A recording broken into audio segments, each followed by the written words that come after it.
been off for a few weeks, but now we're back with the jump off. So in addition to our regular group chat ladies, Miss Nene, Charbonnet, Reese, and Squeaky Bree, we have some special guests tonight. So starting off our guest list is Miss Trap Nubian. Hey, Trap. What's up, ladies? How y'all doing? Hey, welcome. Hey.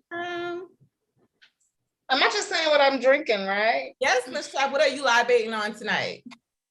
I got me some cognac, which is how I get down, brown only, with a little bit of ginger ale and a splash of peach 1800 margarita.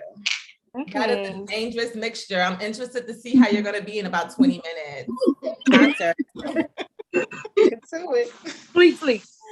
All right. So we also have some special ladies in the room that may or may not be related to Reese. I don't know if she wants to claim it or not, but we have Miss TT and her best friend, Miss J. Hey, ladies. Hey. Welcome. So, Miss TT, what are you libating on tonight? Well, both of us, let me put y'all on. This is the wine we drinking today. I need to try this out. I don't know how to pronounce it. That's why I put the bottle on the camera. That was Menage a Trois. Yeah. Okay, yes, we don't have to know how to pronounce it as long as it gets us drunk. And we will be editing that out because we don't promote nobody until we cut that check. But Give me my money. Are getting nice and lit on that wine. Speaking of wine, I myself have a nice red wine. And you guessed it, on brand since the last 3 weeks. It is from a box. And I can't wait to tell y'all what box this came from because it gets you there, right where you need to be. What you thinking, Nene? Hey, everybody. I'm drinking a little sangria today. Yes, Lent is over. I can be drunk. Well, happy belated Easter. Thank you. Did you go to church? Merry happy Easter. They say huh? Did you go to church? In my mind. In my yes. mind. I went via online. I watched it on Monday. I watched it on Easter Monday. All right, bedside Baptist. All right, no worries. Okay. Easter Monday. Spent the whole Lent not drinking, just not to go to church and do what she was supposed to do on Easter Sunday. All right. Because everybody and their mama for? go to church on Easter. It's no use for me to go when everybody and their mama gonna be there. You have Jesus your own died just so personal she could do that. relationship with the Lord. I understand. All right, Miss Squeaky, what are you drinking on? Lemonade. Sorry, people, I'm not with it today. I had a little bit too much yesterday, so I'm a mellow out today. All right. Well, a nice refreshing glass of fresh squeezed lemonade. It probably ain't, but we're gonna make it seem that way. All right. Reese, what you reading and what you drinking on? So I'm drinking on a wine cocktail. It got some tequila and some wine in it. It's blood orange and it is so delicious. So I'm not Reese's cup. So I have a nice little wine glass from TT. So y'all scaring me with these combinations y'all coming up with. Tequila and wine, never would have thought of it, but all right. Tequila goes with everything. Can't you see? I know tequila is my get down, but I've been being good lately and just doing the wine, trying to get these pounds off. But tequila is where I live at, so I would try it. I would definitely try it. Yep. I'm bringing in that plate, little boy. Shar, what are you drinking on tonight? I am libating on a sweet watermelon wine. It's my first time having it. It tastes pretty good. Okay, sweet watermelon. I've been drinking watermelon. Mm-hmm. Okay. I needed a little clear my palate. Little what? I need to clear my palate a little bit. Oh, okay. What was on it? Wow. Yeah. I know. Nothing. Welcome back to my Vortours. I ain't been to Detroit in a minute now, so I'm here. Sounds like we may have an interesting dating update from Miss Shar. All right. Well, ladies, let's have a little cheers to start our episode off to welcome our guests. This is Thank Jay's you all for coming. Okay. Go ahead and double fist for your homie. Cheers, ladies. Shar, you didn't want to cheers us? You beefing with us? I already did. I'm sorry. Oh, I didn't see it because I was like, you beefing? All right, what's wrong? Why you want to cheers us? What's beef? Right. Beef is what's for dinner? I don't know. I can't remember. Where's the beef? I think that was it. Anyway, I don't know what the copyright is. I'm gonna go ahead and move on. All right. Eat more chicken. So today, we have a lot to talk about. So we're not going to really talk about what's happening in the world today because we had a lot happen in our group chat. So the discussion that came up in our group chat, as you can see, we have many shades going on.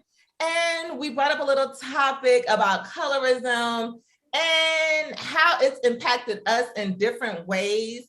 Because we know that, yes, Black people as a whole, we got a war to fight and we still fighting it. And there's definitely an internal war that we battle with, and talking to each other and trying to feel it out. We were like, hey, let's bring this discussion to the people and see how they're feeling about it. Y'all ready, ladies, to jump in on this? Yes, yes. Let's go. All right, let's go. Let's get it. So what I first want to know is just how you ladies feel about colorism. What do you think about it? Do you think it's a real thing? Have you experienced it? I'm gonna go to Miss Bree first because you got something to say. Well, yeah, I would say so. I mean, I've definitely experienced it in my lifetime, more so when I was in middle and high school, because I felt like, like it was hard to do cheering because at my school, which was an all Black school, it was only the lighter complected ladies that were able to cheer and to be on like the dance squads and things like that. So yeah, I've definitely experienced it. Okay. All right. How did it make you feel? I would say it probably made me feel less than, but you get over things as you get older, because as you get older and you get out into the world, those things don't really even matter, not like they used to. So okay. So what complexion do you consider yourself? I consider myself to be brown skinned. I mean, I am definitely, if I had to go back and take it to like where the colorism thing really came from, like a brown paper bag, I'm brown paper bag. Okay. In your opinion? Wow. Okay. No, in everyone's opinion. If I hold up a brown paper bag, that is my complexion. Do you it's have not one? Yours. It's not Do you yours. have one? It's Do you not have yours. one? But it's Do not you have yours. a brown paper bag? Okay. All right, Shar. No, You and I are you're not up, the same Shar. complexion. All right. Charbonnet. Do you Look, we're not making you do the paper bag test. This is how you identify and what you classify yourself as. So if Squeaky Bree is a brown paper bag, then she is a brown paper bag. And we are going to move on because we have much more to say. So, Shar, how do you feel about colorism, and have you ever experienced it? Absolutely. Because I get called light skinned, and I definitely am not light skinned. I've been called red, like red dirt, and I don't think so. I think I'm maybe brown paper bag color, but Squeaky thinks otherwise. Can we take a poll, ladies? We are not here to decide what complexion anyone is. Yeah. We are letting people self-identify what and who they are. This is simply what you think colorism is, and if you have experienced it. That's it. That is it. So, you're definitely a pretty girl, Charbonnet, but definitely above the brown paper bag, ma'am. face it. Okay. Above or I below? can take that. Below. You said I'll above take or that. below? You're above she's above. She's lighter than the brown paper bag. Yes. I'll That take would that. be Because in looking in the mirror, I wouldn't see it, but when I look at photos, I'm like, oh, I'm a little caramel before it hit the skillet. You a little slave master. Yeah, you would have been. You in definitely would have been in the house. I I'm might have in could have stepped a toe in and out here and there, but you would have definitely been in there. I had a bed inside the house. Can I ask a question? All right. Go ahead, Jeff. Wait, who wanted to ask the question? How did this debate come about? How did this topic come to fruition, to discussion? Call me Conversation. Trap. They call me like even triggered the conversation, but it was just like a random conversation, and it stemmed into colorism and our thoughts about it. And we've all had several different experiences and many different thoughts about it. Yeah. But since you posed the question, how do you feel about colorism? Do you think colorism is a thing? Have you ever experienced it? Yes, I have. It's something that I try not to even engage in because I'm completely against it. Although it ain't just Black people, it happens around the world. Chinese people deal with it. Indian people deal with it. So my experience with it is more so on the dating side, because I'll tell you one thing, a red flag for me is a nigga saying, oh, you light enough for me. I don't normally date light girls, but he's like, you just barely made it. So you can't date me because I don't date self-hating ass niggas. Because our genes, our genetic pool produces every complexion. It don't matter whether you come from 2 Black parents or a mixed breed, if you a zebra or a cheetah, it don't fucking matter. You still can come out darker than anybody you've ever known or lighter than anybody you've ever known. So That's the truth. it's a topic that I really refuse. Like, even as a DJ, it's something that I try to be conscious about with certain songs. I don't like playing songs that promote light skin over dark skin type shit. So it's even with my son, I experienced a lot more so with my son, with him being lighter complexion. I don't like when other people bring it to his attention because we don't talk about that. So I can't stand it. I don't endorse it. Don't even make my son aware of any type of skin complex. But my mom, who is a direct product of being the dark skinned child of a lot of lighter skinned family members, she can't help but like that's the first thing she notices. So that's the type of shit that's why I don't even like to talk about it. Right. We'll definitely circle back to parents and how that influences. But by you saying that you're a DJ, that made me think of something. I used to love Lil Wayne. Like I would go, TT and J, you probably don't remember these days, but like music used to drop and we had to go to the Best Buy to buy the albums. I remember. I used to be in the Best Buy waiting for Best Buy to open to get Lil Wayne CDs. And let me tell y'all when Lil Wayne broke my heart. When he had that song, I can't remember the name of the song, but he said, beautiful something, I bet that bitch look better red. I said, oh, I can't remember the name of the song either. But I know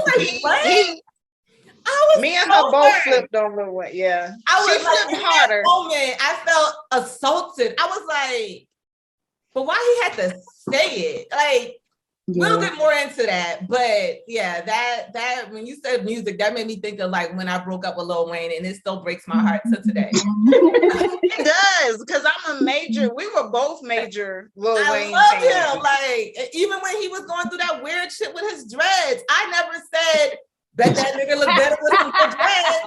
Bet that nigga look better with a lineup. Nah, like, bet that nigga look better 6 feet tall. I never did that. I love him. But he was like, bet that bitch look better. You stuck beside him.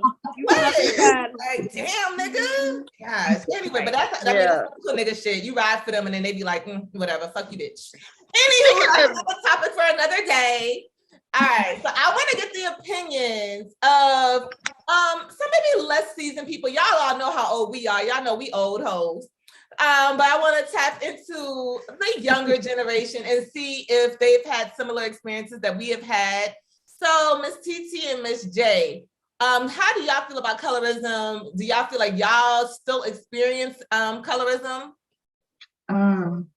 I would say yes, but not as much as like when I was younger. Like now I feel like it's a fetish to like dark-skinned women. Like we gather so much attention when we walk into a room because we're simply two pretty dark-skinned girls.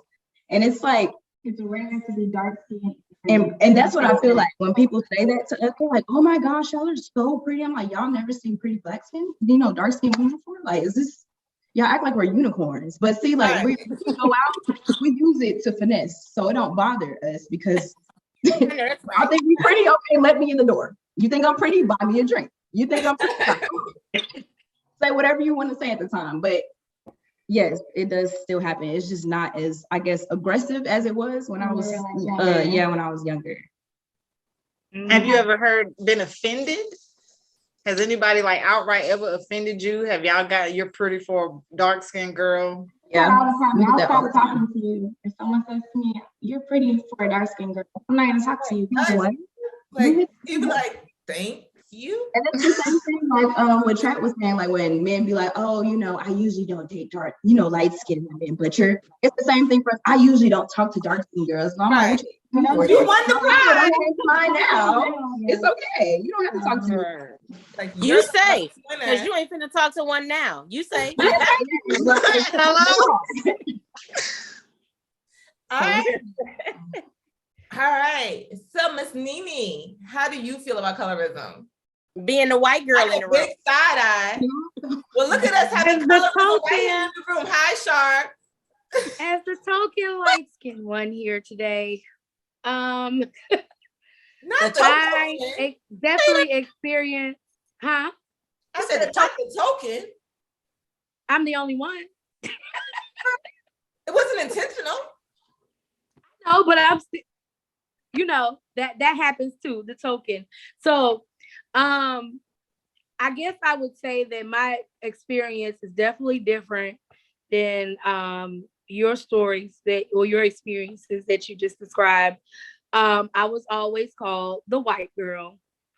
And I joke about it now, but as we were talking a couple of days ago, like I was telling them how it really affected me to the point where I was wearing darker makeup because by people calling me a white girl, it makes me feel like you don't feel that I'm Black enough.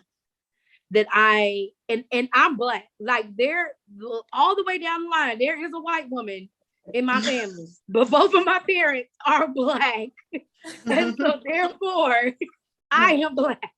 So you a nigga on both sides. Exactly. Double nigga. I would go and pull the picture for you right now. My great grandmother is a white woman, and her body looked just like mine. But I am Black, baby, and that's it. And I've always felt like I didn't belong because I almost felt like I was, you know how you have children that are mixed. I almost felt like them because it was like, y'all don't think I'm Black enough, and I'm not white enough for them over here. So that's what I experienced as far as that. Like, I'm listening to a lot of your stories and you're like, well, Lil Wayne said if she ain't red, you know what I'm saying, she ain't whatever. And I'm like, it made me feel bad because I don't feel that I'm always beautiful just because I'm light skinned. Like, I know a lot of other people that are darker than me, that are lighter than me, that are beautiful. I don't understand why we have to say that light skin equals beauty. It does not. Who said that? It's just that's a societal. That's the mindset of people. That's what I'm saying. I'm not saying that none of us said it, but that's the mindset of you know what I'm saying, the world, society. Light skin equals beautiful. Like I remember Squeaky was telling a story that somebody told her that oh, you don't look like her because you're not exotic, or your hair is not good, so you're not pretty. Like, what kind of crap is that? Oh, like I can speak on. We can speak on that hair. Yeah. Wait a minute. I have a your fair. Speaking of hair, the ends is even, baby. They in there trapped. Let me tell you something. I can have light skinned girl hair if I want to. I got my money. That part. Exactly. But I have a Colombian friend, and she is like the epitome of what like a Spanish girl is: the long, flowy, curly hair, light skin, like the green eyes, like. But Very nice. But she dates black guys, and she probably acts blacker than any of us on this channel here. But it How was does somebody there's- act blacker than us, Squeaky? when I had a my own apartment, she stayed above me, and I would go upstairs sometimes. And I was like, I knock on the door. She was like, "Girl, I don't have on no clothes," but you know, as women would be like, "Girl, we got the same thing. Let me in." So I said that, but her boyfriend was in there. He was like, black guy now. You don't got what she have. Your hair don't look like hers. Your skin doesn't look like hers. He said That that was a very weird flex for him. Like, I wonder why he even cared so much. exactly. Like you said that. How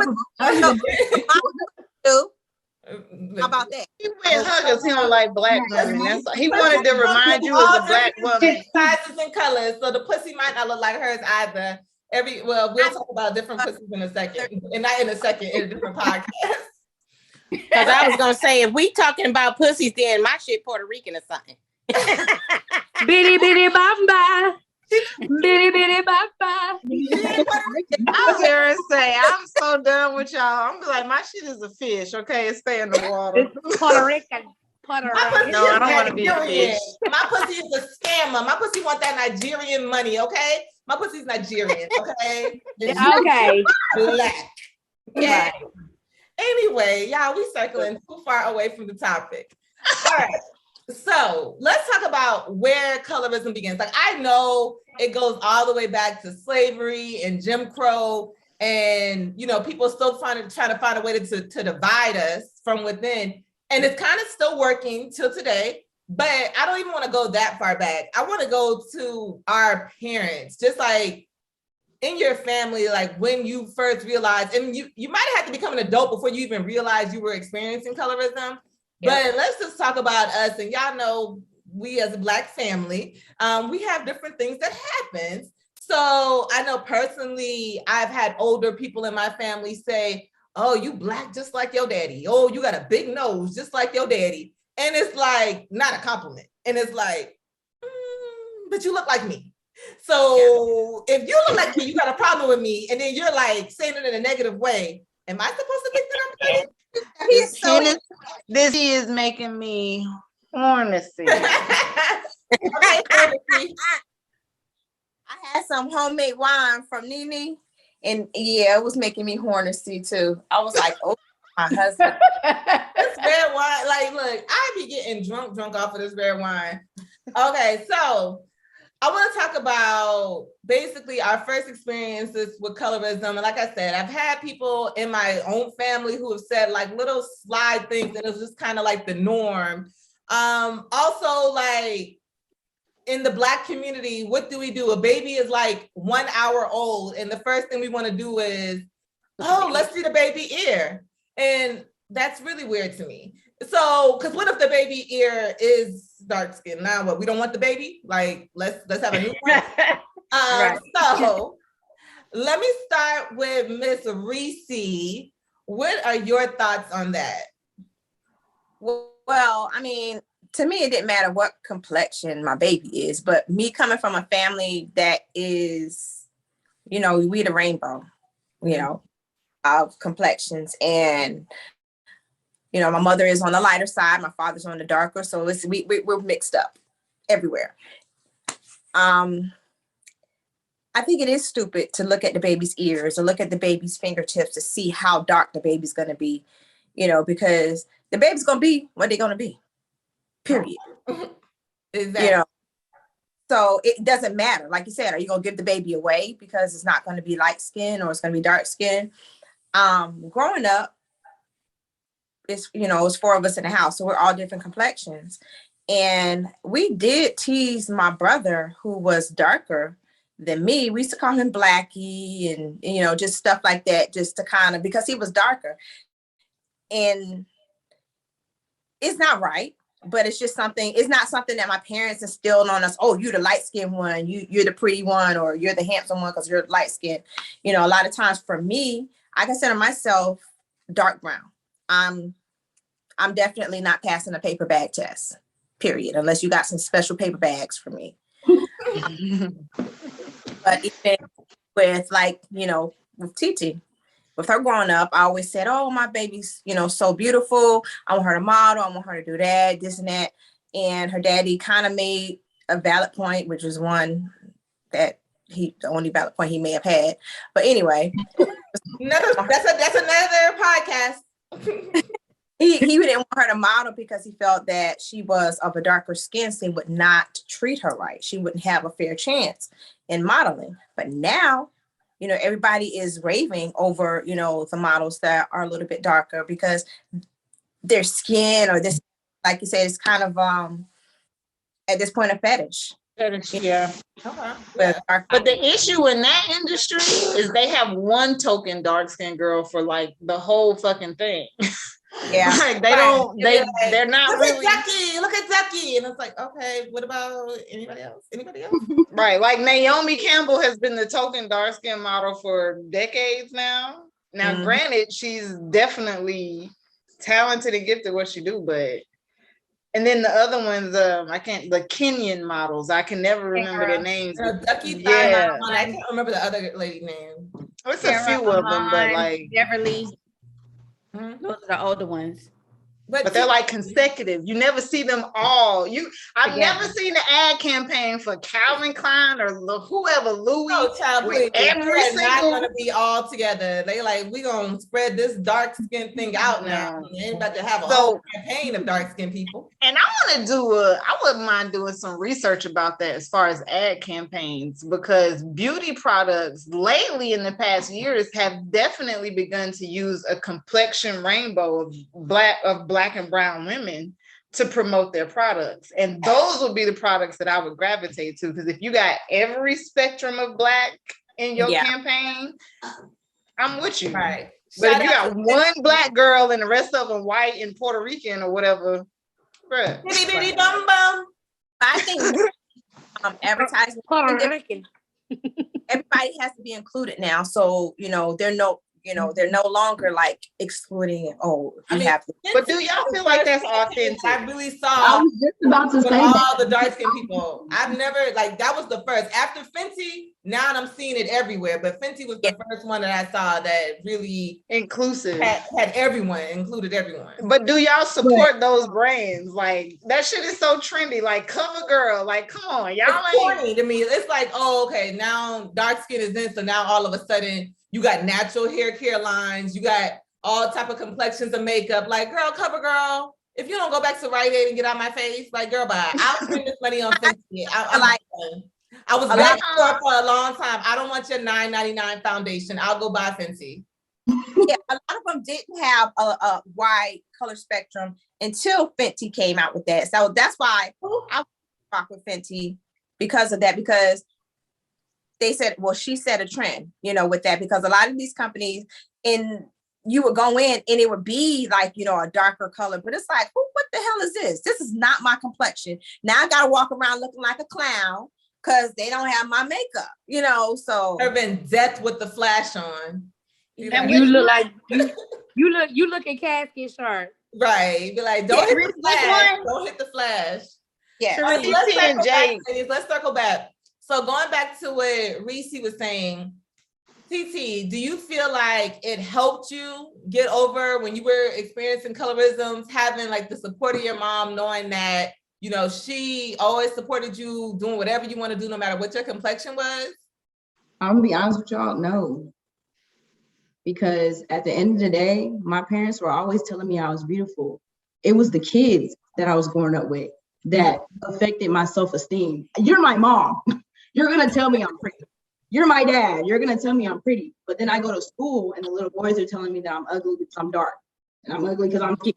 And I'm not alive enough. And my hair look like this. And the girls are doing the same thing. So I always tell my mom, like, my mom was not cute. Like, I don't know why you keep telling me that. Like, you're my mom. That's not what the little boys are saying when I was in school. So, no, I mean, like she said, Our family is a spectrum. So colorism within my family was never a thing. It was the kids I was growing up with. And I didn't really like gain my confidence until I met her. Like when I met her, she was very confident in herself. Like she didn't care what nobody else had to think about her. And I fed off of that energy and it helped boost my own confidence too. So the whole colorism thing don't bother me now. If you don't like me, that's See, I know You that's beautiful right. girl. Yes. So Jay, okay, Terry, I'm sorry, it's gonna be edited. TT said that you gave her confidence. So what was your lifestyle growing up like? Did you have like parents who were just telling you that you're beautiful? Did you not experience as much people saying that, you know, you're dark skinned, you're not pretty? Where did you gain your confidence from? So my parents, my mom's like really light skinned and my dad's super dark skinned. So he experienced colorism growing up. He even tried to bleach his skin. So they always talked to me about the experiences they went through as I was growing up. And I have 2 sisters and 1 brother. And me and my sister and my brother are all dark skinned. And I have a little sister, she's light skinned. She looks more like my mom. So colorism has always been brought to attention. Like your sister's lighter than you, so y'all don't look alike. Or you know, people have said, well, she's pretty, and then they'll see all of us in a room and not think that she's related to us because she's lighter than us, even though we all share the same face.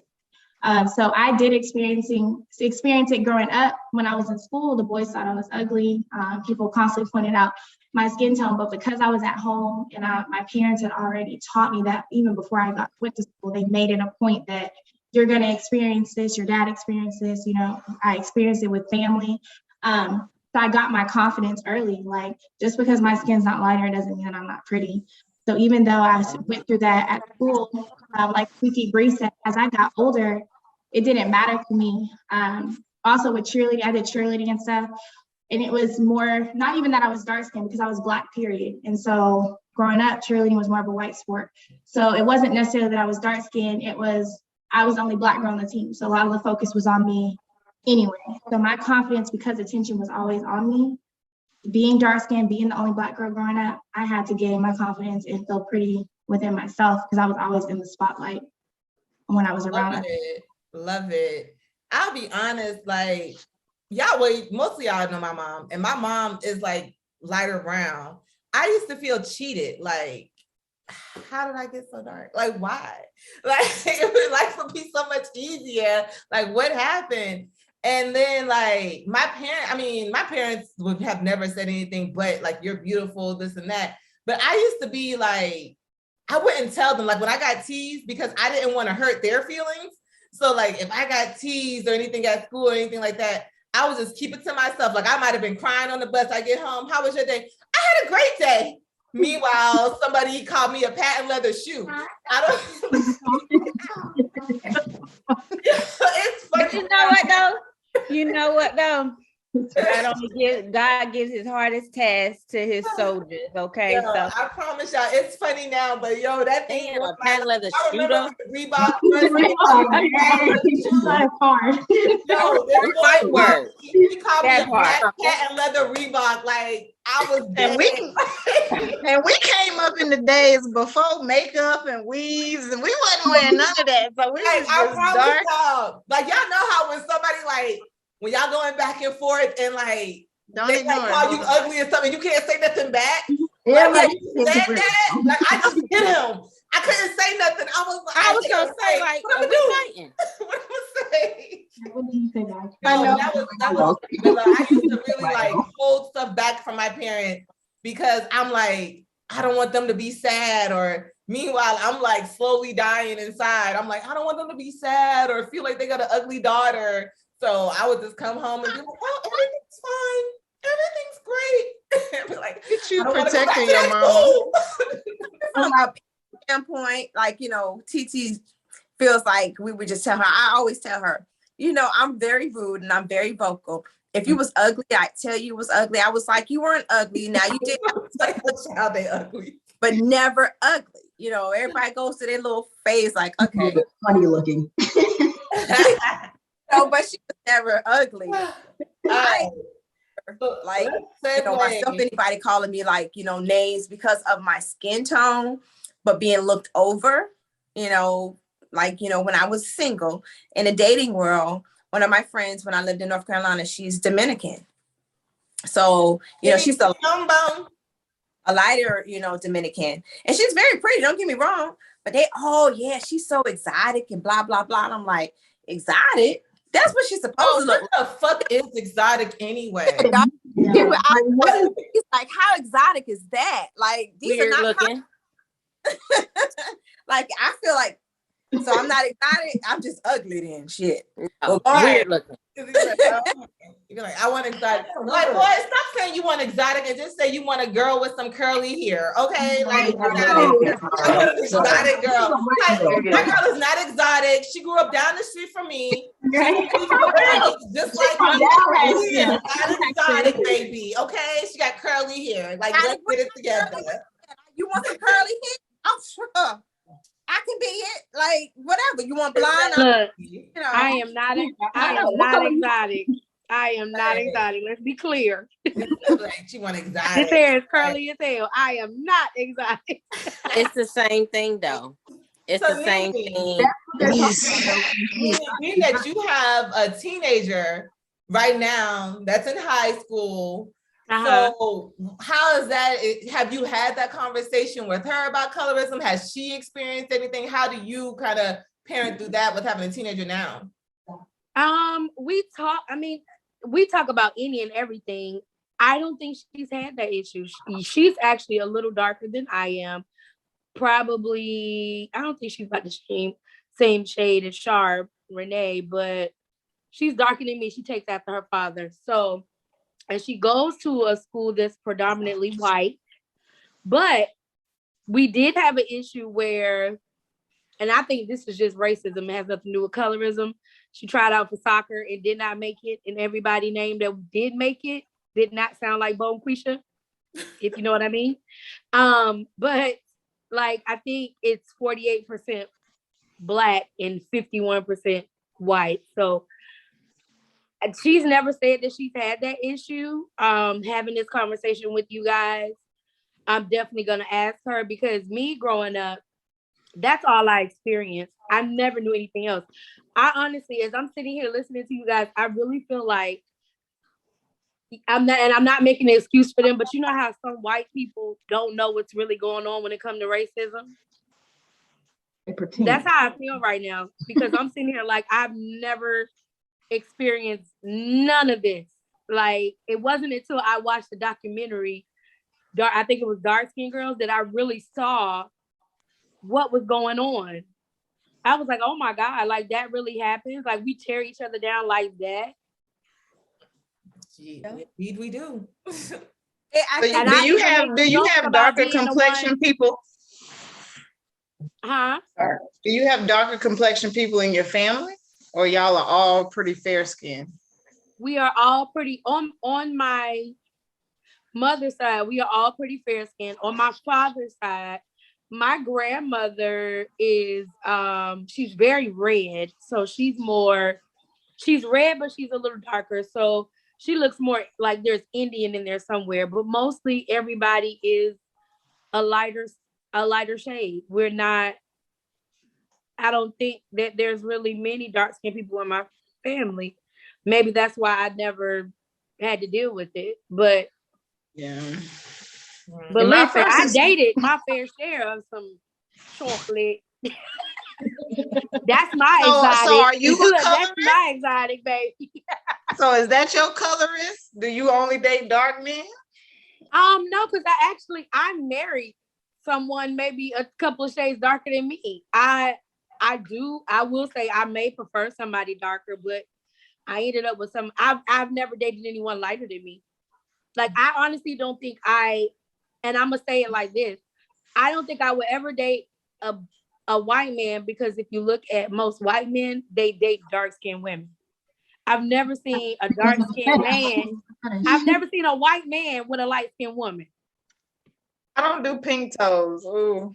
Well, I don't either, but I'm just saying.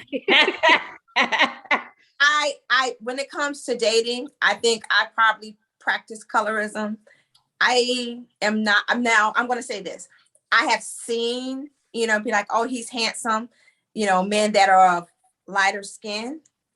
but I don't prefer them. I like them like my complexion, maybe slightly lighter. Now, And- Reese, you can't But be a see, colorist. that's the thing. You can have a preference. The problem is people want to have preferences and tear other people down Right. without having that preference. Like you don't That's have to the explain problem. to me why the reason you date light-skinned women is because dark-skinned women. That's what you're attracted to. Yeah, That ain't no. even a Well, standard. dark That's skinned what you're women are attracted to. angry and this and that's like, Yeah, like That don't part. bring me into it because you prefer light-skinned women. What do I have to do with your preference? Correct. but So, like, I I'm want to like, I want to go deeper into dating. But before we go into dating, I want to get Shard's opinion because Shard is raising a Black man. So how have you had to face colorism with him? Have you had that conversation? Has anything ever come up? Like what was that like? Or what is that like? Because you still raising It's different. I don't know if my son has ever experienced colorism. Have you ever experienced colorism? No. He's a lighter skinned man because his father is on the lighter spectrum, which is not my preference at all.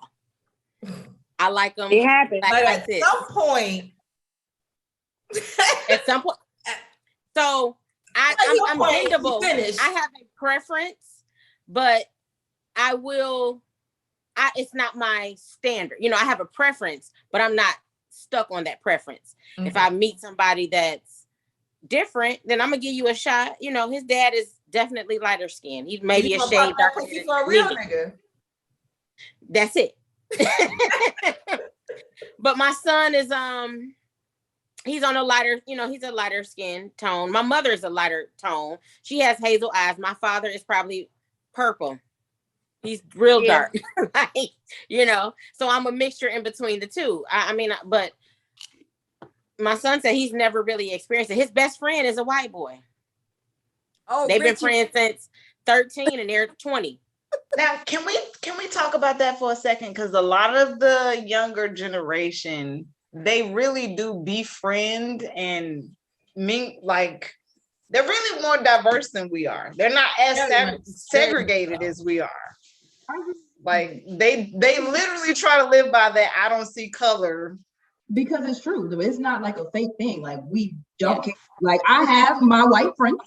I have like 10 different friend groups. I have white friends. I have like my Black friends who might, act a little more. I got my ratchet. I got my friends. Like everybody has a place in my life. Like I don't just look at somebody like, oh, I want to be friends with them because she's white. You know what I'm saying? Right. Like now, if you start doing some crazy stuff and you giving me some red flags, we ain't gonna be friends. I'm an avid believer that I'm not racist because I'm sure I would hate somebody in every race. Like, because I don't like people a lot like that anyway. Yeah. But like, the white people that I am around, they seem to have like just like this genuine just curiosity about how life is for me. Like I have like my old manager, she was a white lady, love her to death. Like she will, anytime something was going on within like the Black community, she would come to me and ask questions. How do you feel about this? Like what's going on? Like how is life for you? And she was very protective of me too, because she knew the struggles that I was going through being a Black woman. And she's not a Black woman, but it was like, I'm gonna use my privilege to help protect you. And I can respect it.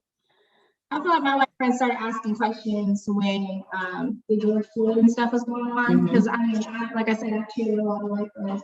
So never once did they care to ask questions, but they didn't know what to say in that situation. So that's when they started asking me questions. How does it make you feel when you do this? Or how does this work? That's when they started asking questions. I don't feel like my white friends have always been curious about, we just never talked about it. The topic just never came up. My daddy was very racist, so I'm very impartial when it comes to white people. And that was only because my dad, I remember him taking me to his job one day, introduced me to all his white coworkers and colleagues. And, I'm a child, so I'm like, they giving me candy and stuff. The moment we walked out of that door, my daddy was like, them crackers don't give a fuck about me. He's like, them crackers will never put you before them. And for whatever reason, I can rock with white people, I can kick it, I can party, I can sing, I can drink. But for me to trust that a white person will have my back, like And not even to believe that Black people will have our back, because we got to talk about colorism. I mean, we have amongst us, but he was just like, don't ever trust that they will put your well-being before theirs. And I've seen it. Like, they're not gonna get ghetto with me. They can see something, they can understand why I'm angry, whatever. But they're gonna be like, well, you know, Danielle. Oh, well, Trap, excuse me. No, Trap. But I will say I've experienced more colorism in the corporate world from Black people. Oh God. White people praise me with my fro. Black people, that's not professional. It's So the crabs in the barrel. It's the crabs in the barrel, baby. It is. But they're living their life based on that same standard of beauty and professionalism of this is not considered professional. But it's my natural hair. Exactly. It grows out of my scalp like this. So but honestly, it seems like it's the older Black people that comes from, for the older Black people. it is. Yeah, It is for sure. because they have this standard. Like and I guess it's because we've always had this put your head European down, standard. get along. Like just go ahead, put your head down, be quiet. If them good white folk let you in the room, you go in that room, you sit down, you do what they say do, and then you don't bring too home. much Don't attention you mess to with the good white people, and don't you question nothing. So it's like, all right. But then now when you have people like us who are coming into these rooms and we're like, okay, yeah, I'm not thanking you for coming into this room because I'm qualified to be in this room, and I'm coming in, I'm going to be comfortable. So if I'm comfortable with my fro, I'm going to be comfortable with my fro. If I'm comfortable with locks, I want to be comfortable in locks. If I do want to perm my hair and straighten it, that's my choice. But I'm not going to make you tell me, oh, well, we would rather that. No, because if you tell me that, now I want to do a fro. So, but then it's the older people, like you said, who they're like, you're not being a good Black. And then, I mean, but you, and how you see it at work, like how you say you see it in work, Black people do get successful when you see that, it's like one Black person who will be on the board. It's one successful Black person. And that's because that Black person they're like, yes, I'm Black, but I'm not like them. Oh, yeah. So in order for them to distinguish themselves from my ghetto Black ass, they have to be like, oh no, afros, no, I don't do those types of things. Oh no, no. I'm a good one, master. I'm a good one. Keep me up there. And then we hurt ourselves because rather than bringing somebody up, we talk shit on the next Black person. So that way, because they want to be the only Black. They don't want other Black people to come up and steal their shine. So we sit there and we stump people out. And I hate that. Like, I hate that with a passion. Like when Black people get somewhere and then they say, well, you had the same 24 hours of me. You had the same. No, the fuck we didn't. We didn't have the same fucking 24 hours. We ain't got the same resources or credit score. So you know, and then you leaving our Black ass behind. But we're getting off topic. We'll talk about that. I mean, what we're saying as far as like, you know, looking the part and stuff like that, because when you do look at those persons who may be higher up and, you know, they're saying, no, you know, they actually, you know, is what is continue to separate us, because it still goes back to those days, but then we still, as, you know, a race and some, you know, let people say, hey, no, they're lighter, or they look this way, or they look that way. Good hair. Yeah, good hair. To me, there's no such thing as good hair. All hair is good hair. Whether it rise to the sun or it lay down with gravity. Long as it can grow, it's good. Not even if it grows, sis, because you got to think there's people. When it comes to beauty, now, so we could talk about this because I get a lot of flack because I'd rather be natural and I have my hair all over my head and people be like, oh, you didn't do your hair. First of all, no shade to the people who like to look and manicure and take care of yourselves because that's what you want to do. You're not doing it because of somebody else. But I'll be like, listen, when I was born, when I was brought here, y'all didn't even give me a motherfucking comb. And I had to look good with absolutely nothing, berries and sweat. So I give a motherfucker Okay, if I'm gonna listen. I get angry because my son has locks, and my son's father has had another child with a Asian woman or whatever. So he has another son who has the fine, silky hair. My son has locks. We all know locks is literally uncombed hair. Like that's literally the layman term for dreads. I'm not gonna sit here and stress myself to do my son's hair. If your son with the fine curly hair, we can tell it ain't been combed, it's damn near locking. But because it's curly and soft, it's pretty. Whereas my son, who is naturally nappy, coily hair, needs to be done or polished or kept. I'm not entertaining that bullshit because before we could even get a comb, before we had the rights to even give a fuck about beauty, we weren't even considered fucking human. So I'll be damned if I'm gonna give a fuck if the God-given hair texture that God gave me, y'all came to my continent, stole me, brought me over here, and now I got to cater to y'all fucking standards of beauty. I get kiss my black ass, okay? Not your black ass. But you know what? I feel the same.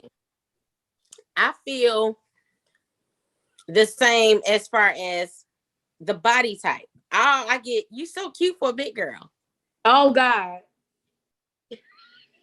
That's because my mama cute and I look like my mama. That ain't got nothing to do with my size.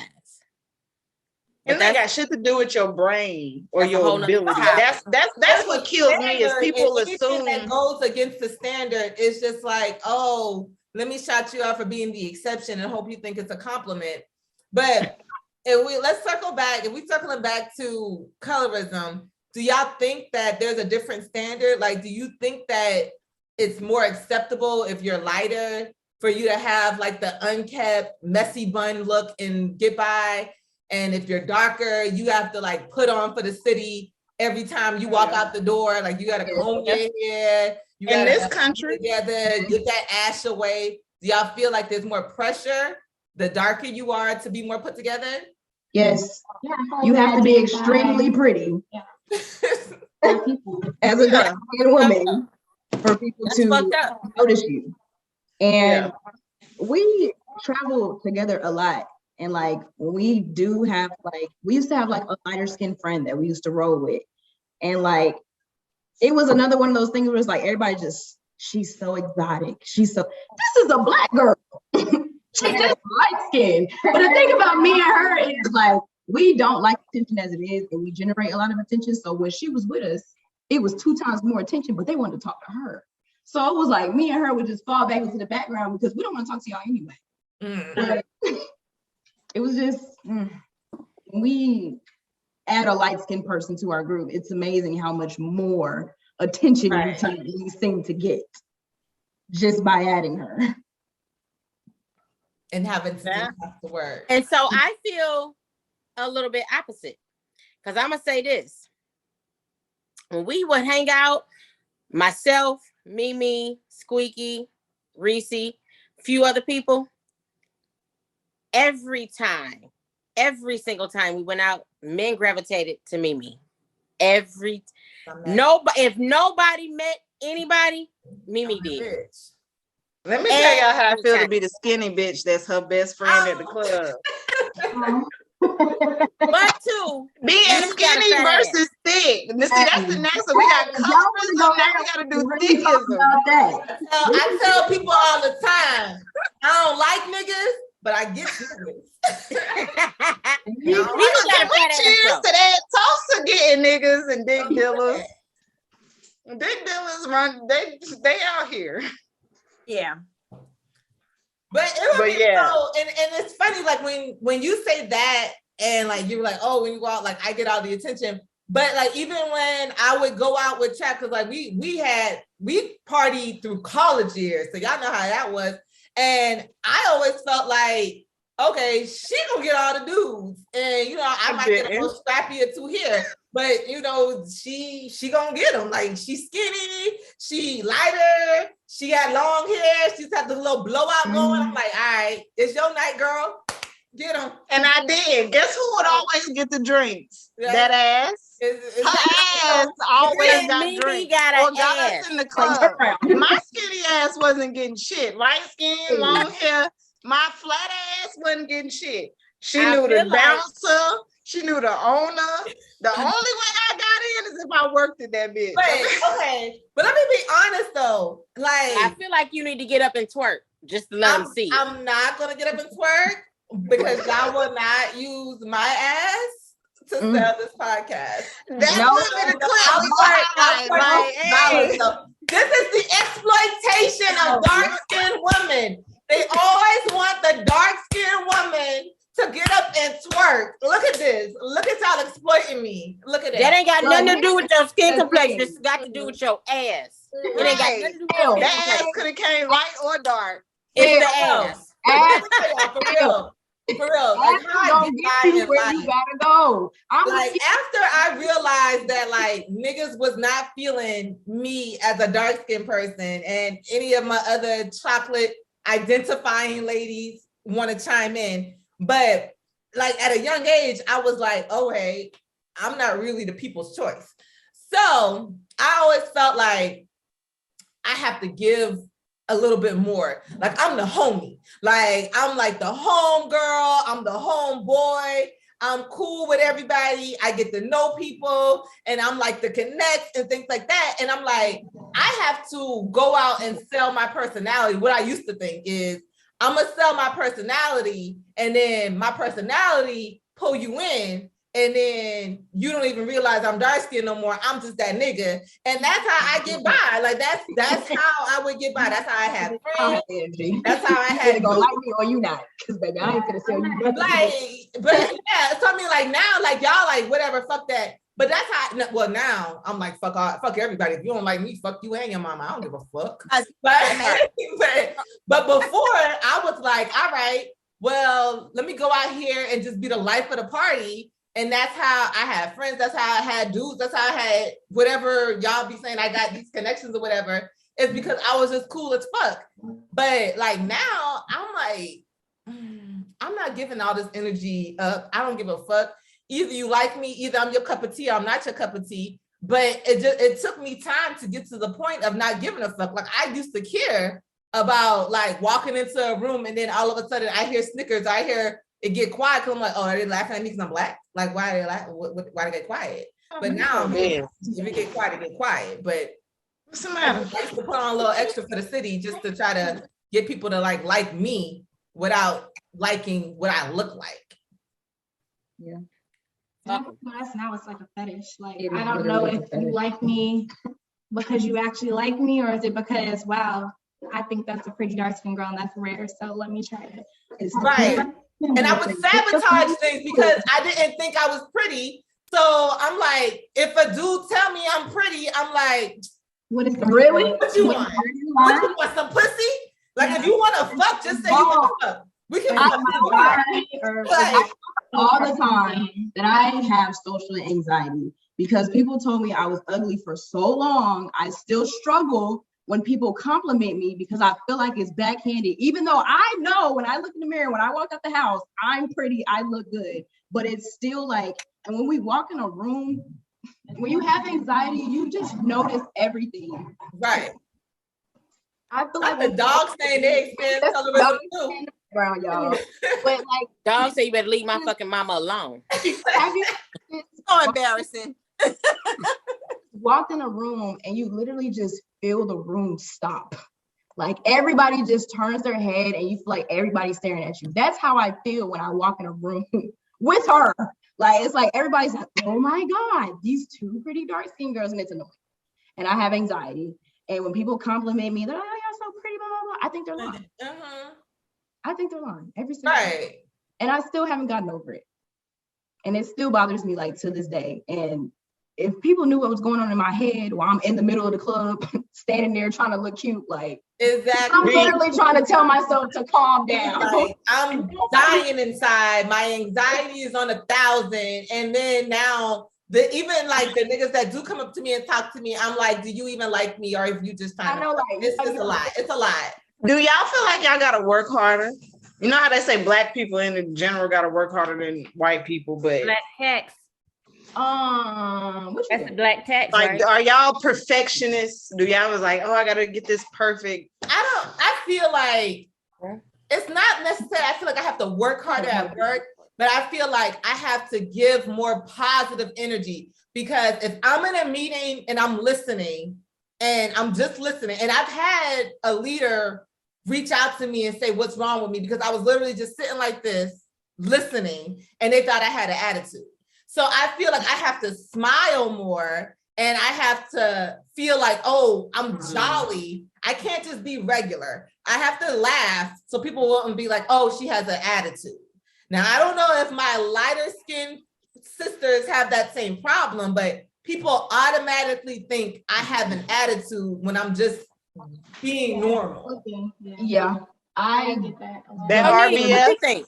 Do you the feel like you get resting that? You bitch get face that? is normal for me, and I get called feisty everywhere we go. Right, like, what the fuck is Be feisty? standing there minding my business. A bunch of men will come up, and because I'm not like, oh my god, oh you, Because you're not happy that a nigga talking to you. and I'm They- like, I'm literally just standing here. Like, what do you want me to do? Like, fall to my knees? I can't stand when a motherfucker tell me to smile. You're so pretty. Why don't you smile? Get the fuck out of my face. Like, nah, nigga, I don't know how. Get the fuck out of That here. part. Funny. Give me some money. I Give me smile. some money. I'll Give me some money. But so, Nene, since you called yourself the token light skin, do you feel like you have that same experience where you have to smile more at work or put on more so people don't think you have a bad attitude? Number one, when I'm nervous, I laugh and smile anyway, so maybe I don't notice it. Or when I'm mad, I laugh because I'm laughing from beating your ass, and so I noticed that when we have our work meetings, my face tells it all. Like, you know what I'm saying? So I guess I have had my boss tell me, and my boss is light skinned too, and she'll be like, Nitra, what's wrong? And I'm like, nothing. I'm just trying to. She's like, no, I can see it on your face. Cousin, So I be trying to be like you want me to be like this the whole time? Like, oh, like Right. But I think it's across the board. I think that's something with Black people, period, because they claim that we're the angry Black woman. I don't think it really, to me, because like I said, I don't notice a lot that y'all notice. But to me, I think it's just across the board. I don't necessarily think it's dark skin versus light skin or those in between. I think it's across the board, period. So I like that.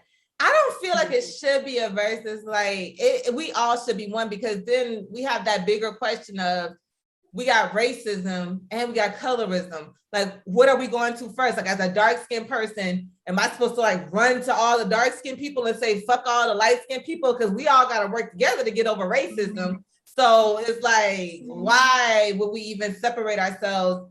And it's very annoying, like how TT was saying, as far as like people preferring light skin, but then in explaining their preference, they have to down dark skin. But then when we dark skinned women are like not caring when, I'm not saying not caring. I care when anybody dies. Nobody deserves to die. But it's like if somebody dies, but then there's a proof.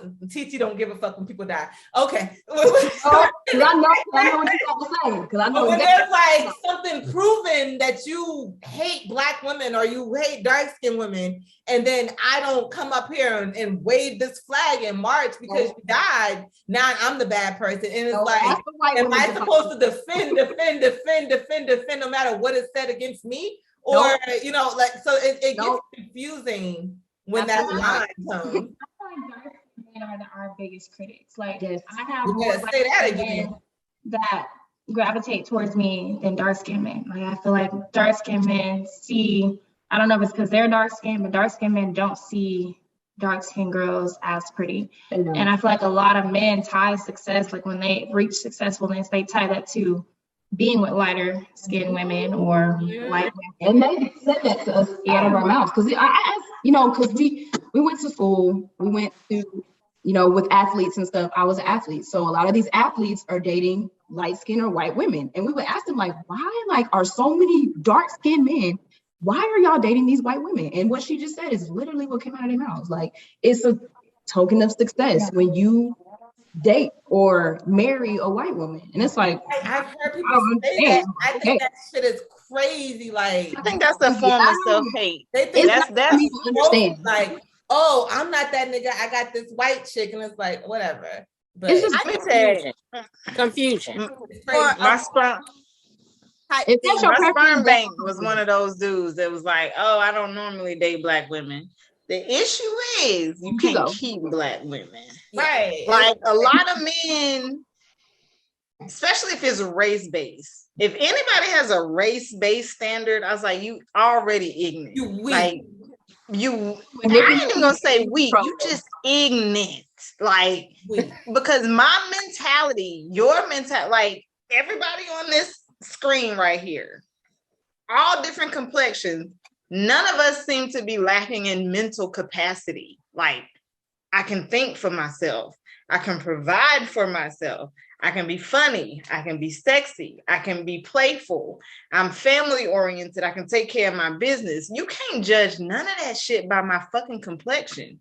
So if that is your fucking discerning factor, fuck you. Listen, I tell my sperm bank any day, nigga, you could never. And had I taken the time to get to know you, had I taken the time to hear, had you said I don't date black women when you was trying to fuck me, we wouldn't even have an offspring today. So clearly you do date black women. You wish you attracted black women, but you can't. He fucks black women. But he wants to marry. He really don't. He really don't. He don't normally pull black women. See, to me, those types of dudes are lazy. He fucks with women who want to fuck him because he looked like he got money or he looked like he got some type of clout. I'm not gonna fuck with you for what you got. I'm fucking with you because of how you make me feel. And they don't have nothing else to offer you. That's the problem. Exactly. They don't want nothing else to offer you. But you want me to be okay that I got a nigga while you out here cheating on me and trying to get every opportunity for pussy that you can get. And because I'm actually a black woman who has some standard and wants to protect my fucking self from STDs and drama and negativity. An angry black bitch now. Yeah. Listen, I've been called the spawn of the devil. Okay. I'll be whatever it is you want to call me that day. I do not care. Listen, once you call me a bitch, that's what I'm gonna be. You see a bitch, slap a bitch. Be an angry black woman. Okay, if that's how you feel, that's what make you sleep better at night. You tell yourself that. I do not care. All right, ladies. Somebody call me the devil when I change my profile picture on Facebook to the devil. Your hair red. Look at you. I'ma be that. I'ma be that. Bitch, I believe in duality, honey. I can be good and I can be bad. I can be good at being bad, depending on how you fucking with me. That part. So, ladies, I know we could go on for this topic for a long, long time. So we're gonna wrap it up. And in wrapping it up, I just want each of us to go around, and I'll start and just say basically our closing thoughts on colorisms. And anything that you may feel like you've done that may have been like something negative towards somebody of a different complexion, or even anything that you may be working through or getting over. I have two things, and both of them I like to feel like I have gotten past now. I would say when it pertains to colorism, when I was younger, and like when I was like dating, and I know we were talking about how like dark-skinned men don't want dark-skinned females. And I'll be honest with myself. I used to date light-skinned people all the time. And I would date light-skinned people because I was like, if I ever have a baby, I want my baby to be light-skinned because I don't want my baby to have to go through what I'm going through. Like dark-skinned men, I've never seen them really get the same type of treatment that I got when I was younger. But I didn't want to oops and have a girl. And now my girl has to deal with the shit that I dealt with because it was terrible and it was miserable. So I would only date light-skinned men. But I've gotten over that. Y'all know I got me a dark skin king now. So we're gonna have a good old well, if we have children, we'll have a good old chocolate little baby. But, when you have children, go ahead. Yeah. Anyway, anywho, but that's my moment of transparency for that. And then the second thing that I will say that I had to get over is I've always had, like, I've never hated light-skinned women.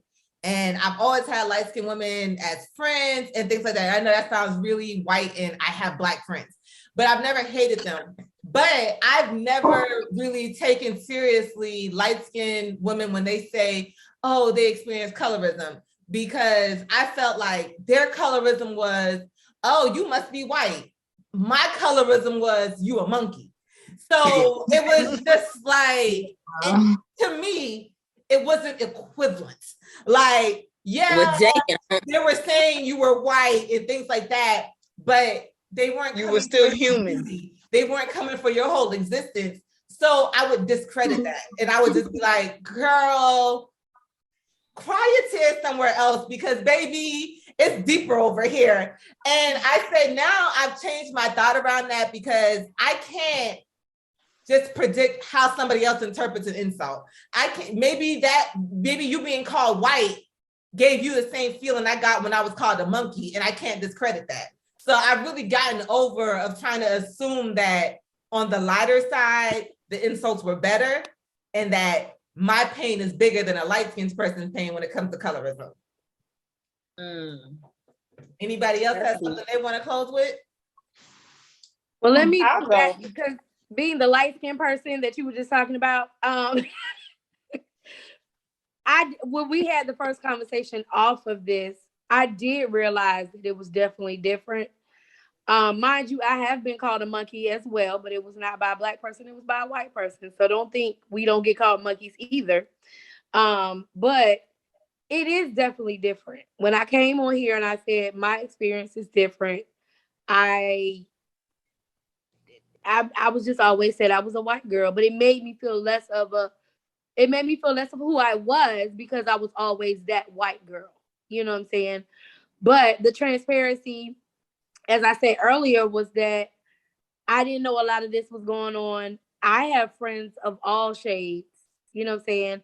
But my best friend is a dark-skinned girl, and she has come to me and told me that her family hated her mom, who was light-skinned. And I really didn't know all this was going on. I really didn't pay attention.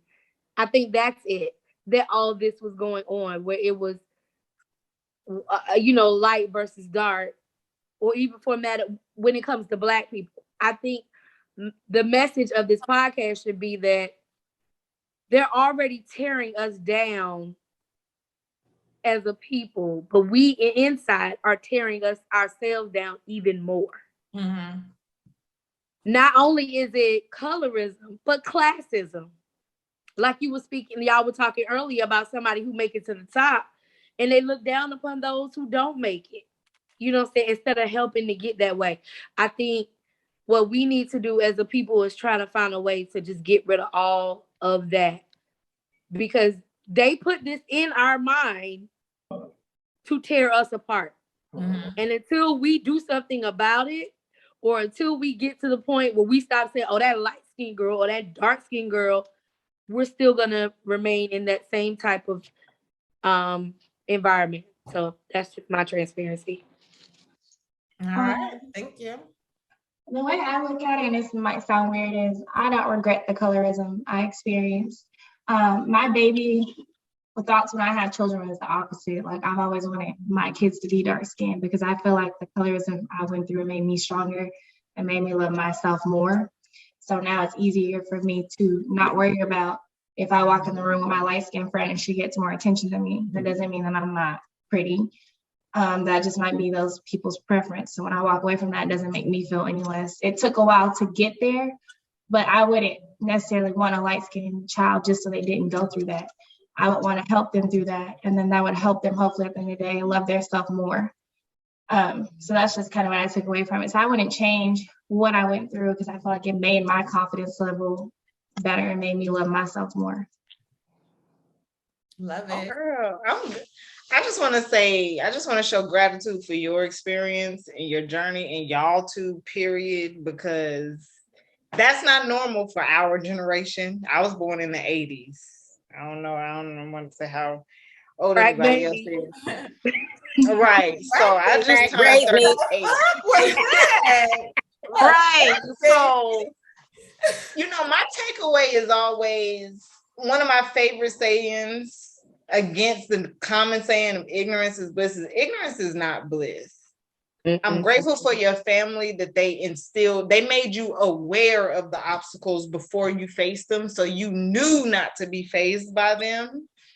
But also I will take some compassion and grace for our mothers and parents who didn't have the confidence or the ability to express that same level of preparation and awareness to all of us. Because I mean, I still to this day at 38 fight with my mama over little stuff. The light skin, dark skin, my son is lighter than me. I have to remind her, we do not have these conversations. I don't tell my son he's light skinned. That's not something I'm going to, he's a boy. We're going to stick with the facts, what matters.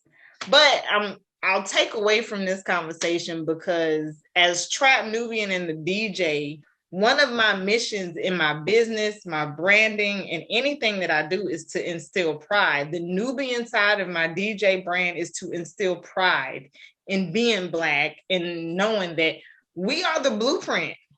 We the pink print, we the brown print, we the green print, we the white print. They got it all from us. We were here first. So for me to feel less than compared to any other human who bleeds like me is unfucking necessary. I don't give a fuck what complexion I'm in. I don't give a fuck how smart I am. I don't give a fuck if I am one of these ignorant motherfuckers now.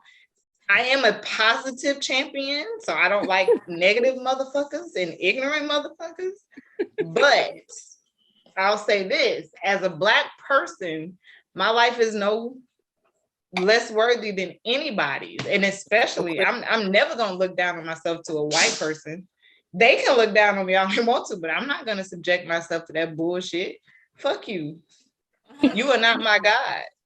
And even the God that you lied and told my people about, because I don't serve your God per se, but I'm not submitting to none of that bullshit. We are the original gods. Kemet, all of the timing, how y'all tell time, your calendars, your math, your science, your astrology, all of y'all shit that y'all studying to master, to make us pay for degrees to get and learn. Y'all got that from our fucking ancestors. Fuck out of here. And our slave ancestors invented 90% of the shit that we sitting here fucking using. So why the fuck am I gonna look up to being white? Hello. So fuck your colorism. My people come in all colors. Cheers to that. Fuck your colorism. Fuck your colorism. Cheers.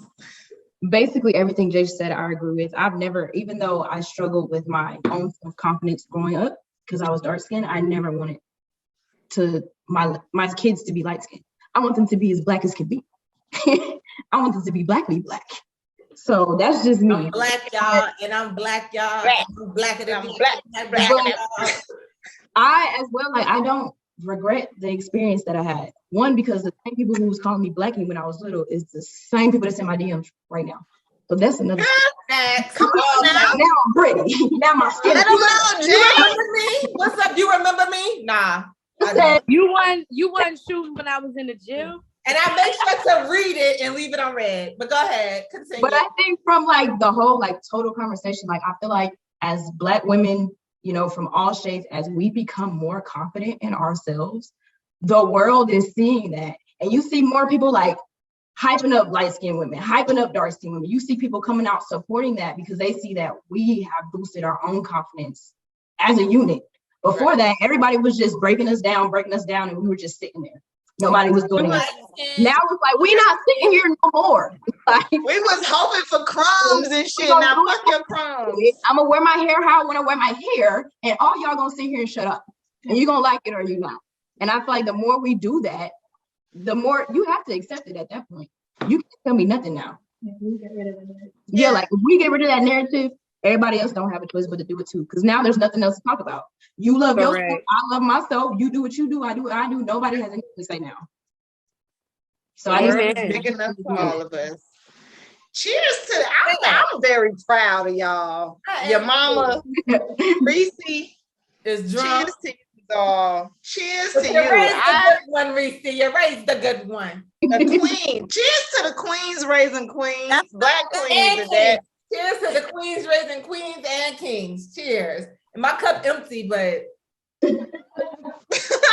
I'm gonna need you to go to that box. No. I need a So listen, That's my shit. all I got to say is whether you consider me light skin, dirty red, brown paper bag, whatever, I'm still lit. That's it. It don't even matter. Turn the fuck up, bitch. It is. My vibe. Christy, what your drunk ass got to say? I'm just lit. What? What you got to say? She high. Did she say what? Yeah. Listen, this I know she been on the edible. She laughing. Ain't she ain't saying shit, ain't saying shit. She just laughing. Squeaky, what you got to say? Right. Shout out to the plug in Detroit. Exactly. I mean, I agree with everything that you guys said. I mean, hey, we live in our life and we're not gonna let nobody else dictate anything to us about our color, about anything else. We just gonna do us, strive, and whatever it is that we out here trying to get. And that's just that. Love it. Yes. Here's with my empty glass. I'm gonna need you to keep that box by your desk from now. I do. I didn't think I was gonna drink so much. I did a good pour. I did a really good pour. Why is everything funny? We're gonna edit you out. No. What did she just say? I know one thing. I'm drunk. Anywho, thank you. And ladies. Mama, We gonna you supposed to be cooking dinner. go mute your mama. How you gonna cook? We're gonna starve today. Thank you, ladies, for having a lovely conversation. We got some good jokes in. We got some real talking. I loved every moment of it. Love you ladies to death. And you ladies don't even know what you have done for my confidence and me kind of finding myself in this weird world that reacts weirdly to me. But love you all. And Can I say one more thing? Let's get these songs too. Let's get these On songs. behalf of all the light-skinned people in this world, I apologize. We didn't know. We just got here.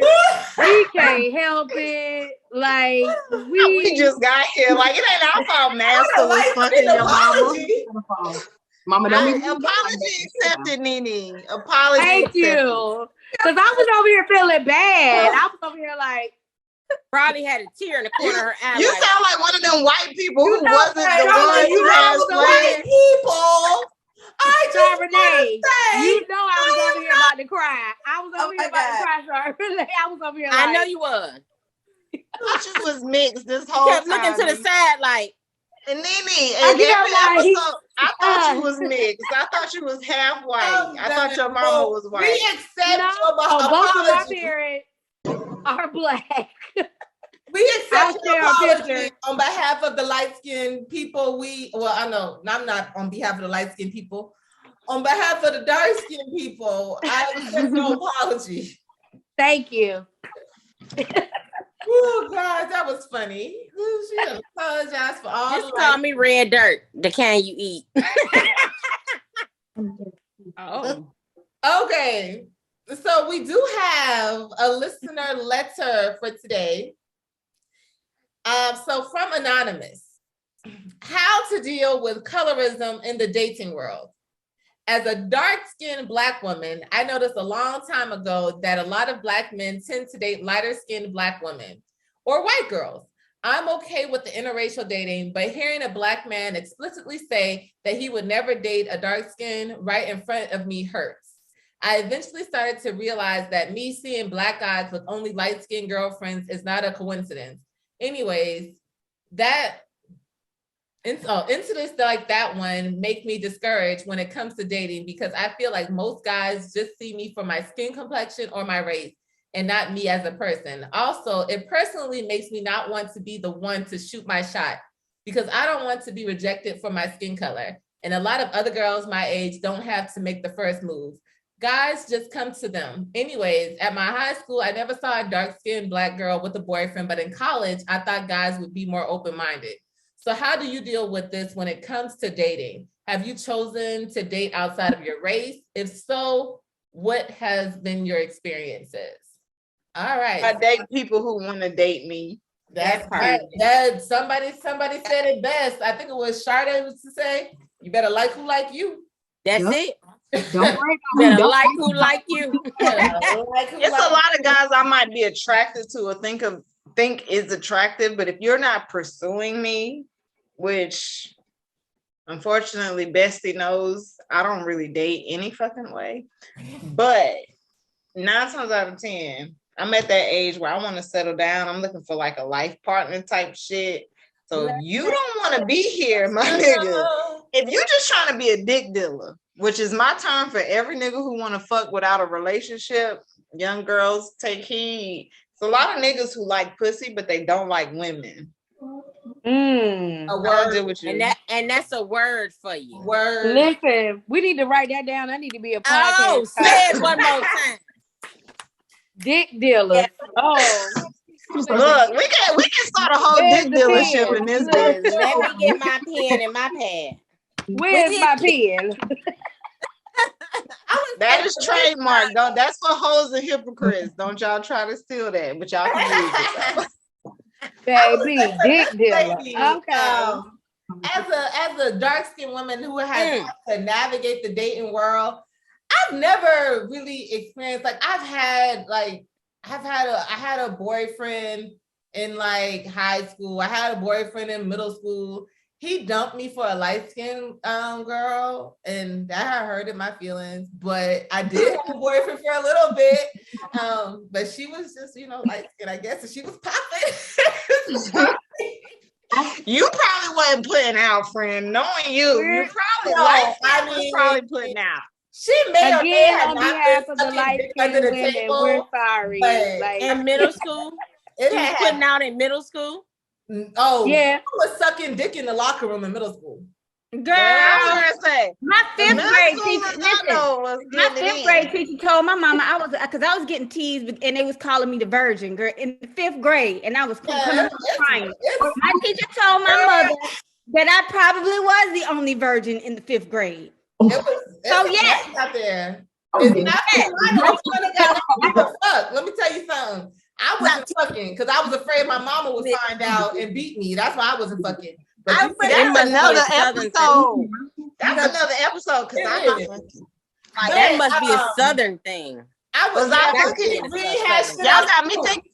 We didn't have nothing else to do, but I wasn't fucking. I played hide and ride, but I didn't fuck. But I was not fucking. Anyway, but I will say, I remember when I was, I probably was in like 8th grade, 9th grade on the bus.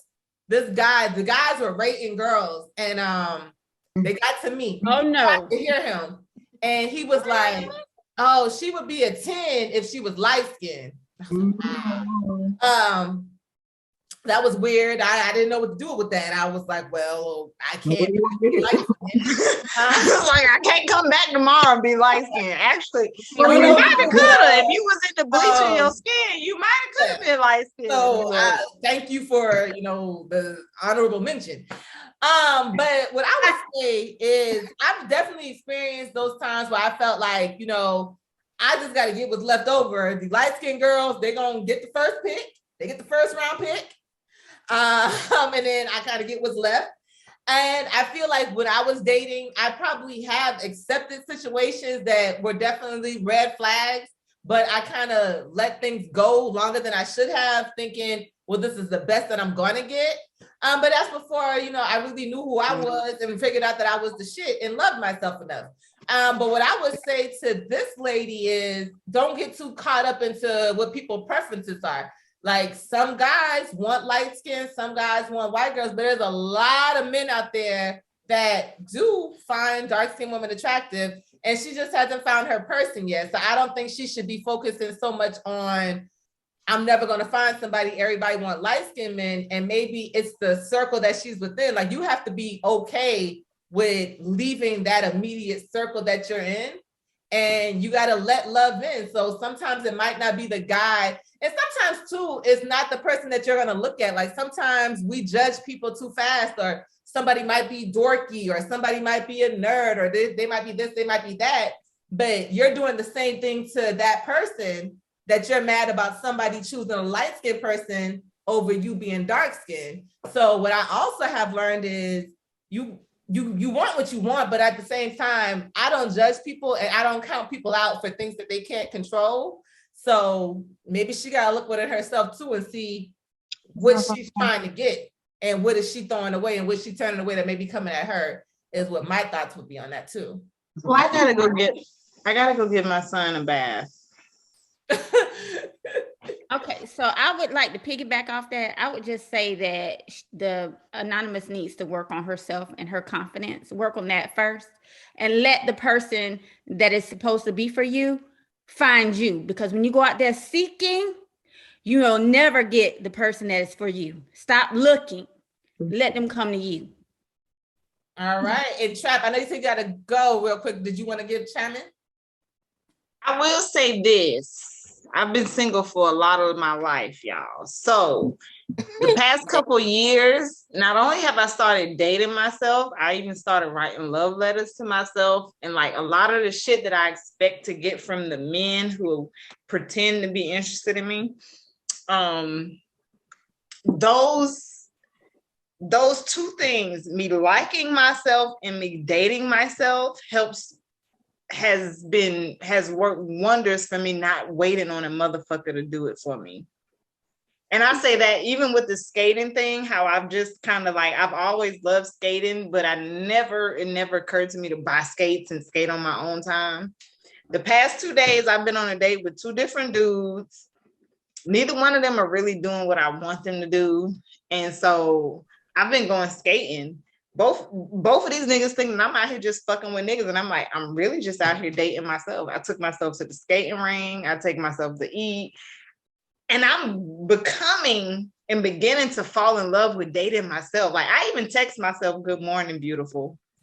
Because I don't want to wait on no nigga to do the type of shit that I feel like I deserve. And that is something that Bestie can kind of speak on and shed light on. I've been waiting on a particular dude to do what I thought he wanted for all these years.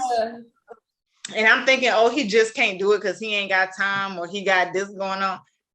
I don't wait no more. So my thing is, if you're not bringing that energy, like you know you want me and you know you want to date me and you know you want to be monogamous, fuck you, nigga, because I ain't got time. I'm too fucking dope. Like now I'm just focused on being dope. So if you're not here to encourage that dopeness, I don't give a fuck. That's her song.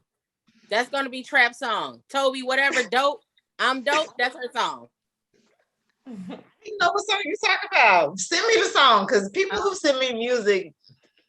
His name Toby something. He'd be like, I'm dope. Oh, Toby Tabinique. Yeah, I know who you talking about. Yeah. I know who you talking about. He must got a new song out. See, this is now the downside of my DJing. I'm really stuck in the early 2000s, 90s, and past. I don't listen to much new shit. I really don't listen to the radio at all. But I gotta go because it's way past my son's bedtime. And but we thank you for hanging in there with us. Yes, I'm gonna come back on. Are y'all gonna keep filming tonight? Probably not because it's late. Oh, okay. Well, I'll come in for the hotel ones. Just let me know. All right. Does anybody else have any input on our listener letter? We know you don't, Reese. What's the day of the week, Reese? What's the day TT do? TT got something to say. Why is my camera like this? Did you want to go first? Because I know you had something to say. Okay. Well, just like everybody else said, like you have to have confidence in yourself before you can worry about dating somebody. And it sounds like the person who wrote that letter is not there yet. Like, I don't know how dating is, for y'all right now, but like for us, like I don't go out and it's like, oh, the men don't want to talk to me. They only want to talk to light-skinned girls. Like, I don't experience that. So I can't really speak on that. But you worry about who like you. I don't care about nobody who don't like dark-skinned women. Congratulations to you. But it's men out here ready to kiss my feet because they like me. the dark skin. Those are the men that you need to worry about. If your preference is a light-skinned woman or white woman, okay, don't speak to me, the dark-skinned girl. The men who speak to me like me and my dark skin, and those are the only people you need to worry about. Period. Do y'all still say period? I don't know. I'm Again, you better like who like you. Exactly. And like yourself first before you try to worry about people liking you. Exactly. Yeah. I don't think she really like herself that much. I feel like, and I don't want to insult the young lady. I feel like she hasn't had that moment. Like, and everybody got that moment at a different time. Like, I literally had to sit in the mirror. Like, I looked in the mirror for hours and was just like, okay, I like my eyes. I like this. I like that. And that's how I started liking myself. So she just got to figure out that moment where it connects to her that she is worth liking. You that bitch. Yeah, basically. If you don't think you that bitch, nobody else gonna think Exactly. That part. I mean, I don't know about y'all, but I fuck myself. I'm just saying. I do on a regular. Me too. Oh shit. Me too. Thank you, Charbonnet. Like, I love me. And it's good. I gave it up for Lent, and baby, when Lent was over, I missed me so much. Oh, you gave up that for Lent too? I did. Yes. But baby, Lent is over. You gave up Love y'all. Nice meeting y'all. I gotta go. Bye, Chad. Thank you. Bye. Thank you for hanging I'll out with see us. y'all for the hotel episode because I'm coming back for that too. All like right. Hey. Later. This one gave masturbation and alcohol for Lent. We'll revisit I was that very on the podcast. frustrated. As I'm you good now. All right. I'm good now. So thanks for that input. Hopefully that helps our good sis out. In closing, we're gonna go around and just give the song or whatever mood that you're in, and we're gonna add that to our playlist, which is available on Apple Music. It's a public playlist. So my song for this evening is going to be Brown Skin by Miss India Ari. I love that song. Gotten me through. I love it. What's your song, Reese? Because you about to pass out. What's your song? I also have an India Ari song, and I Am Not My Hair. So, you know. Glad that you, thank you. TT, please go catch your mom. She's gonna fall. Mama, can you come on in the kitchen, please? We got food in here. Nene, what's your song? You said Nene? Yes. Sorry. I actually have an India Ari song as well, but it kind of goes along with the idea of loving yourself, and it's called Crazy. And I'm not saying that for a man, but I'm in this moment of loving me, and so I'm crazy over me. So. All right, be crazy over yourself. Love it. Jay, what's your song? I have Free by Perry Jones, and it's basically just saying that I love me and I'm free from other people's perceptions of me. Love it. TT, what's your song? You know what? I don't have no song, but you know what? If I had a song, it's probably by the City Girls. Because one thing about me, girl, I don't know. All right. I don't. They better act right. Girl song I know is Act Up. Act Right. Oh yeah. And you ain't gonna play with me. I'm old. I said that's all I know. I'm talking about Act Right. Oh, That was Twerkulator. right. I know that the time for the Twerkulator. I know that. I know Yeah. two. I know two City Girl songs. Chain Little, but I spent some change on it. That song. They make music for the confident girls. Feel okay? bad, bitch. Give a fuck We about doing what we that. want to do. Now, what you gonna do for me? Stripes on her ass about something but figures. Because these something figures. Scamming on these something rich ass niggas. Hey, that's it right there. That's my song. That's my City Girl, okay? She said I got these tiger stripes, so he called his pussy Tigger. My ass and you call this pussy Tigger.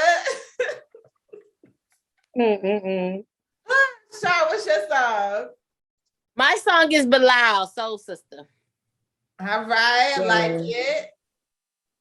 Squeaky, what's your song? Mine is Lauren Hill. Everything is everything. She says, let's love ourselves and we can't fail to make a better situation. Hey, it don't get no realer than that. That's a good album. I'm gonna listen to that album tonight. I love Misunderstanding of Lauryn Hill. That whole album is everything. I've been listening to that thing since it came out. Love that album. Before we got these digital music options, I promise y'all, I probably rebought that CD about 8 times. Like every time it got scratched, I'm buying another one. Like I love that album. That's like one of the best albums. All right, ladies. Well, we lost one. So we'll toast it up. And my laptop is about to die. One more time for Reese. We lost two. Yeah, we lost. No, one went to be a parent. The other one, we lost. Yeah. She is a mother first. Shout out to the plug in the D. All right. Hey, love all you ladies. I love all of your comments, and I hope y'all have a wonderful evening. Okay. You too. I love y'all too. I hope everybody has a nice night. Thank you all. We'll reconvene again. We will see again. You I apologize for all light-skinned women. Look at you interrupting the dark-skinned women talking though. But you're gonna interrupt the dark-skinned women talking to apologize for being light-skinned. I ain't gonna hold you. I feel like that was I ain't gonna hold you, BB. That was I ain't gonna hold you, BB. But us light-skinned women ain't mean it. All right. Well, come join us again. Thank you again, Miss J. Thank you again, Miss TT, for joining us this week. Thanks for having me. It'll be me, Squeaky, Nene, Shar, and maybe even Reese next week. Good night. We'll reconvene. See y'all. Good night.